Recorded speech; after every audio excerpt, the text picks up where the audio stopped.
As और wait के अनुसार लें। डेंगू फीवर की मेडिसिन आपको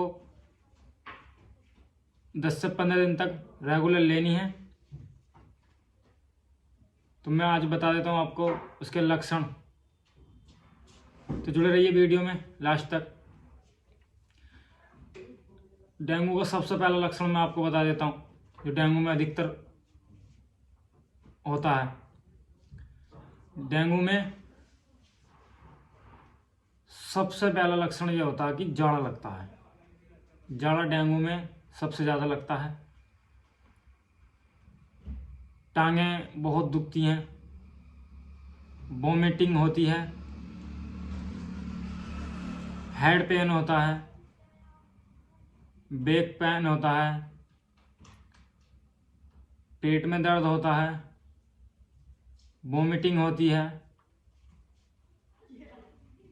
शरीर दुखता है, शरीर की रूखी रूखी त्वचा हो जाती है,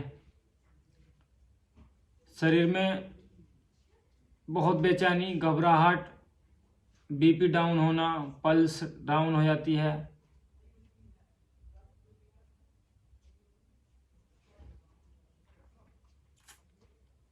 बुखार 102, 103, 105, 6, 7, 8 तक भी हो जाता है।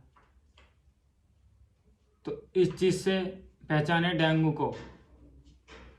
जो डेंगू फीवर होता है इन लक्षणों से ही। भूख ना लगना, बहुत कम भूख लगती है और उल्टी बहुत ज़्यादा आती है। डेंगू में अक्सर ऐसा होता है कि 4 से 5 दिन तक वोमिटिंग होती है। तो इस चीज़ को लेकर कभी ना घबराएं। 4 से 5 दिन तक वोमिटिंग होती रहती है, जो धीरे धीरे दवाई लगने से वो ख़त्म हो जाती है। धीरे धीरे दवाई लगने से वो कम हो जाती है। कुछ लोग घबरा जाते हैं कि डेंगू में वोमिटिंग हो रही है, उल्टी हो रही है, सूखी हपकाई आ रही हैं। ये अक्सर ऐसा होता है डेंगू में कि सूखी हपकाई और बुखार चलता रहता है कुछ टाइम तक, 3 से 4 दिन तक रेगुलर चलता रहता है। तो इस चीज़ को ध्यान में रखना है कि डेंगू का ये मेन लक्षण होता है। डेंगू का ये मेन लक्षण होता है। वोमिटिंग आती हैं और लगातार आती रहती हैं। आप कितनी भी दवाई लगवाते रहो वो आएंगी। जब उनका टाइम पूरा होगा तो वोमिटिंग नहीं होगी। 3 से 4 दिन में वोमिटिंग ख़त्म हो जाएगी। तो मैं आपको बताने वाला हूँ टेस्ट डेंगू के, जो आप डेंगू में ये टेस्ट आपको ज़रूर कराने होते हैं। तो आप पहचान पाते हैं इससे क्या क्या दिक्कत हो रही है। डेंगू टेस्ट में कभी कभी पेट में इन्फेक्शन बहुत हो जाता है। तो मैं बताने वाला हूँ आपको टेस्टों के बारे में। टेस्ट सुन लीजिए ध्यान से। पहला टेस्ट होता है CBC। डेंगू में CBC सबसे पहला कराना पड़ता है। डेंगू में CBC बहुत ज़रूरी होता है कि CBC में प्लेटलेट कम पता चल जाता है। TLC, DLC और आयरन, ये चीज़ें होती हैं जो डेंगू में पता चल जाती हैं। और भी 2-4 टेस्ट हैं CBC में। तो आपको सबसे मेन कारण CBC कराने का ये होता है कि उसमें प्लेटलेट का पता चलता है। प्लेटलेट का पता चलता है। फिर दूसरा एक होता है डेंगू ही बोल देते हैं उसको, डेंगू NH1, NH2, NH3। ये डेंगू नेगेटिव पॉजिटिव में होते हैं। जिसको NH1 है वो हल्के में कुछ जताया जाता है, NH2 भी होता है, NH3 भी होता है। तो तीनों पॉजिटिव होने के बाद खतरनाक डेंगू साबित होता है। उसके बाद कुछ लोग KFT भी, LFT भी करा लेते हैं। LFT तो हर कीमत पर करानी होती है डेंगू में। LFT का टेस्ट ज़रूर कराएं, क्योंकि LFT में सीरम बिलिरुबिन आता है, SGPT, SGOT आती हैं। SGPT, SGOT एल्कन फास्फेट और भी 1-2 चीज़ें आती हैं जो लीवर पर सूजन हो जाता है डेंगू में। क्यों डेंगू सबसे पहला का काम जो होता है, डेंगू का सबसे पहला काम होता है कि मरीज की इम्यूनिटी पावर ख़त्म करना।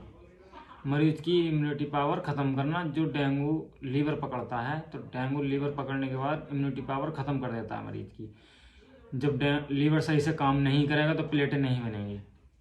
जब लीवर सही से पंपिंग ब्लड नहीं करता तो प्लेटें डाउन हो जाती हैं, इसलिए लीवर सबसे पहले पकड़ता है डेंगू। तो लीवर का टेस्ट अब ज़्यादा से ज़्यादा कराएं डेंगू में।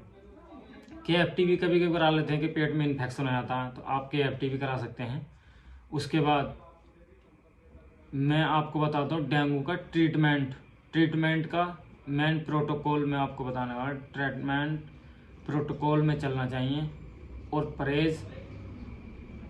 ट्रीटमेंट में जितना हो सके आपको हल्का एंटीबायोटिक यूज करना है, जितना हो सके एज के अनुसार हल्का एंटीबायोटिक यूज करना है। इंजेक्शन, अगर हैवी एंटीबायोटिक लगाने से इंजेक्शन पेशेंट को प्लेटेट डाउन हो जाती है कि एंटीबायोटिक बहुत हल्का मांगता है डेंगू में आप सिर्फ 1 ग्राम चलाएं, मोनोसैप 1 ग्राम।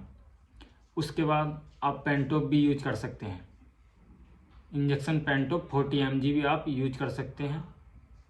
उसके बाद दिन में अगर प्लेटलेट ज़्यादा डाउन है तो आप 2 भी दे सकते हैं।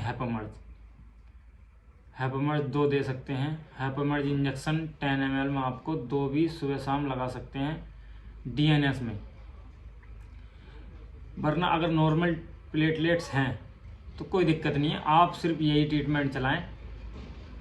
दूसरी बात, हैपमर्ज आप दिन में 1 ज़रूर दें। उसके बाद आपको टैबलेट यूज करनी है डोलो 650 mg। डोलो 650 mg आपको यूज करनी है। Tablet Aciloc, tablet Udiliv 300 mg,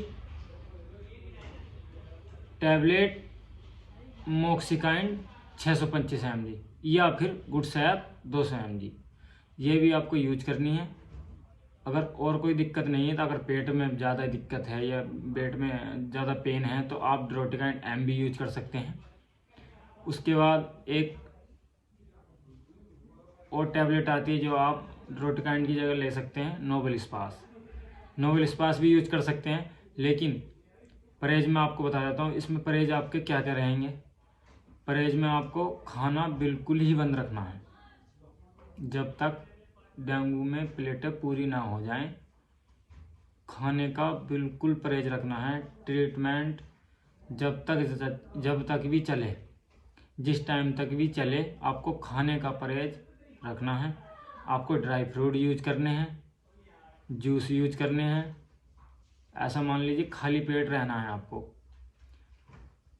तो ड्राई फ्रूट का यूज करें, पतली सब्जी खाएं। बेड रेस्ट बहुत ज़रूरी होता है डेंगू में। आप कोई भी ऐसा काम न करें जिससे कि आपकी सेहत पर असर पड़े। बेड रेस्ट ज़रूर करें, बिना बेड रेस्ट के ये ट्रीटमेंट आप पर असर नहीं करेगा।